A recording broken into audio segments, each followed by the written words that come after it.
Kuki Khul Faoduna Siroi Festival Saruk Yabi Yaro Haina KZBB Izena Fongduragdi. Thasiki Kundagi Hauduna Kunmari Faba Ukhulda Pangtukadoriba Siroi Festival the Mitasina Kuki Laiba Kungang Natraga Territory Sing Faoduna Saruk Yabi Yaro Haina Kuki Zobiles Volunteer Eastern Zone KZBB Izena Akanba Wafam Fongduragdi.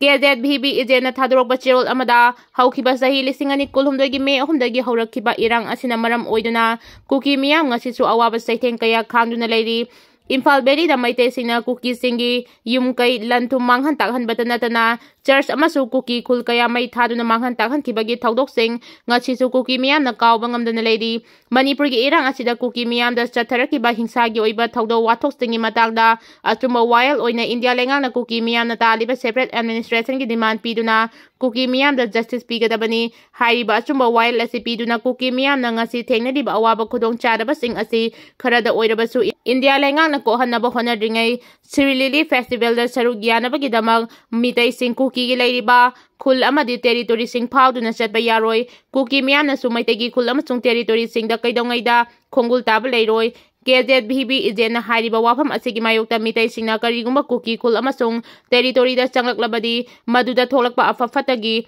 Texak Pumnamag, Masa Masana Pujagadabani Hainasu Akan Wafam Tamlagli.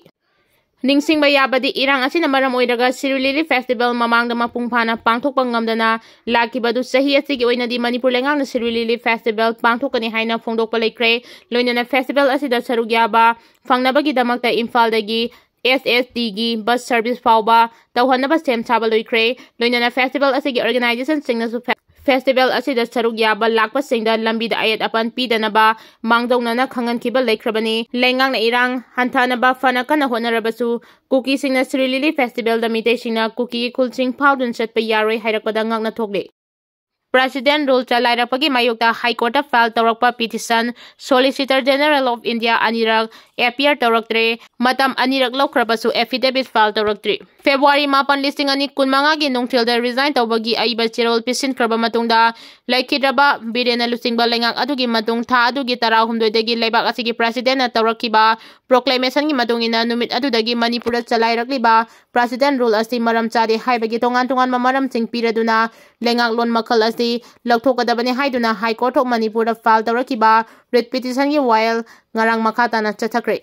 ngarang court asigi Chief Justice D Krishna Kumar amasong Justice A Guneswar gi bench da matter asi lokholakpada petitioner gi maikaida council and Mei Hwnare na leki adubu Union of India gi mahusinba Ministry of Home Affairs gi secretary gi matakta file Torakiba petition asibu korna lokhatuna khanarakpadagi Union of India gi mahusinduna leblakiba Solicitor General Tushar Mehta ngasisu case asiga Solicitor General Tushar Mehta ngarangsu case asiga mari lenana court affair torakide mamangda kona matter asi March 28 2015 da lokhalakpadadi mahak virtual mota home ministry gi secretary gi mahusinduna appear Tokibani numit aduda corner President Rule gi mayokta file Torakliba writ petition asigi paukum affidavit oina court file Torokna bakhangan kibani court ki direction matung ina Solicitor General na March 2015 da affidavit asi file Torokna bagi damak chayol ahungi matam PBU haijarakpada corner ayaba pikibani aduga April 2015 fawagi manungda petition asigi paukum affidavit oina piraknama matam pikibani adubu corner lebagi matung ina April 13 2015 da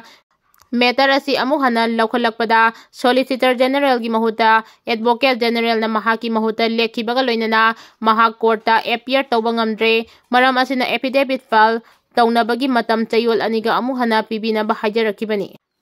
court na so ayaba pibadagi ngarang fawagi manungda affidavit file tawranaba khangan kibani adubu ngarang so Solicitor General appear tawkidabada natana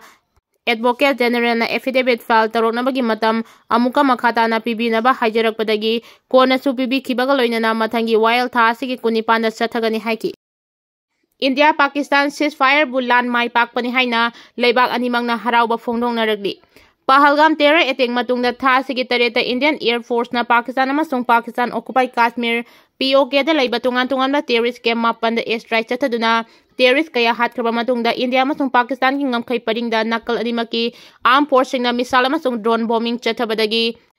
loinana nuclear gi khulai fawba India masung Pakistan gi marakta akanba lan choknaraba yai haina malengi miyamna mipainari ngai USA gi President Donald Trump na ceasefire chatnare haina social media platform da thadorakraba matung India masung Pakistan gi leiriba lenga ki maikaidagi ceasefire gi wafam official oina lauthoki ceasefire gi wafam official oina lauthraba matung leibak animakna lan mai pakpani haina claim tawraduna harauta yamna phongdongnarakli wafam asi news agency The Guardian na report tawrakhibani report asigi matungina India masung Pakistan na ceasefire bu lan mai pakba amani haina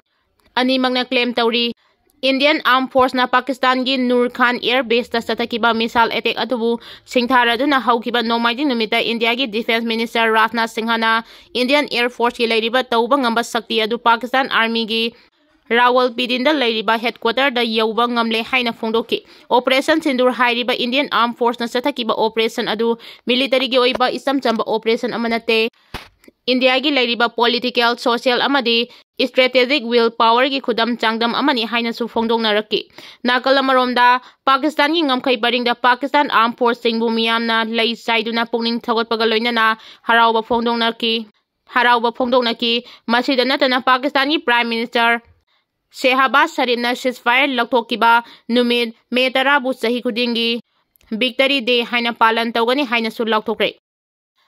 Terrorism mapung phana mayoknanaba athubada parliament session kawgadabani haina CPI na phongdokre Terrorism mapung phana mayoknanabagi damak athuba matamda parliament session kawgadabani haina Manipur State Council Communist Party of India gi Office Secretary T H Robindro gi Sirol amana phongdoragli Sirol sina makhata na hairaduna haukiba April 22 da Jammu and Kashmir gi Pahalgam da terrorist khutpu amana tourist kuntaruk tamthina hatkiba amasung kaya amana asopan nangan khiba thodoktugi damak leibak sigi political party yauna puru kaya gi organization singna akan mamongda yaningdaba phongdokhiba loinana terrorism maru phangna muthanaba punna thengnaminanaba kholao pukhatnaraki thodok adugi laman khumba oina tha sigi taret ki angan ba yukta Indian Armed Force na POK gi sindur yauna Pakistan da leiba terrorist ki base camp kaya thugaiduna maru oiba luchingba kaya hatki Operation Sindur ga mari leinana Prime Minister Narendra Modi na miyamda phongdokkiba wafam singda miyamna khangningliba kaya masa khaina pankhidabagi damak ngasi CPI gi Central Secretariat mifamna yaningdaba phongdoki ngarang May 12 gi numidang pung 9 tabada Narendra Modi na lebak miyamda thamkiba wafam singda lebak asina kaidongnungda su nuclear kulaina ki hanbada chaloi amasung terrorist singna singnarakpasing mapung phana thengnaduna maru phangna muthanaba wafang khara phongdokraga leibak sida tung koina chanagadaba tangdu leitaba leibak ama oihanaba wafam pankibadu leibak tibani US ki President Donald Trump ki pautak makhada ceasefire tawnakibagi wafam pankidabaga loinana laingak sina Kashmir gi wathok athubada loisinaba masa kaina laukthoktabana maikai kayadagi wahang hangnarakpani hairi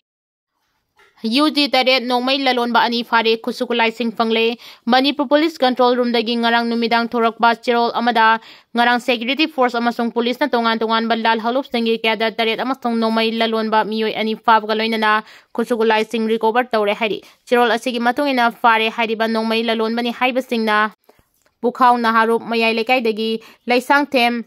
inauton allies apau chahi kulhumdoi amasung ayekpam boboy allies Isanta sahi kuntarukni makoi aniga konana pambaina lutingba UNLF ki kedarni haiba Bukhau ahalup awang lekaidagi naurem naucha allies tinglakpa sahi kuntrani pansu Phare hairi makoi ahumdu Bukhau ahalup maka lekaigi waiting set manaktagi fabani makoi dagi magazine ga konana insert rifles ama maruni pan mobile phone ahum wallet ani ID card ani fangle hairi amaromda wangbalgi Sorojini Old Pamanatagi KCPPWG gi Khundongbam Prithviraj Allies Sathiba Sahi Kulhumdoi Koba Hairok Part to Mayai Lekaidagi Kedar Amasu hand grenade ama mobile phone ama amasung gari masa amaga konana Phare hairi mahak khakanatana Lilong Nungai Awang Lekaidagi Huidrom Jiban Sahi Nimpu Manga Koba Lal Halup Asigi Kedar Amasu Lilong Nungai area dagi Phare hairi aduga KCP MFL gi Salam Karan Allies Ningthaulakpa Sahi Kunmathoi Koba Ningthaukhong Ward number 3 dagi kedar amasu Phare hairi amaromda police na ngarang korengai kabui khul gate dagi pripaki sagang kaithel dagi haudingna thinungai makhalaikai da leiba khangembam apui allies nompongan ba Sahi kuntaruk amasung Maharabi awang lekai dagi Moirang Them Alex Sahi kulhumdoi Koba kedar ani Phare hairi Trump की वाफम अरानबनी हाइना centre फोंदोक्रे US की president Donald Trump India Pakistan की उंखटनबा लोइसिंदुना ceasefire agreement तौहनबदा महांगना अचौबा थौदांग लौखि अमसुंग US ना India अमसुंग पाकिस्तान गा ललोन इतिक मखाताना तौनरोय किहनबदगी लेबाक अनिना ceasefire की वाफमदा यारकिबनी हाइना फोंदोकिबा वाफम अदु ngasi India की एक्सटर्नल अफेयर्स मिनिस्ट्री ना यूफम यावदबनी हाइना फोंदोकिबगा लोइनाना इंडिया अमसुंग पाकिस्तान उंखटनरिंगाई इंडिया की लुसिंगबसिंगा US की लुसिंगबसिंगा मतम पुमनमक्ता पाव फाउनकी अदुबु ललोल इतिकी मतंगददी वारी सानखिबा लेते सीजफायर की ओइबा वाफम अदुसु इंडिया अमसुंग पाकिस्तान की director general of military operation DGMO अनिना टेलीफोन की खुतांगदा सानखिबने हाइकी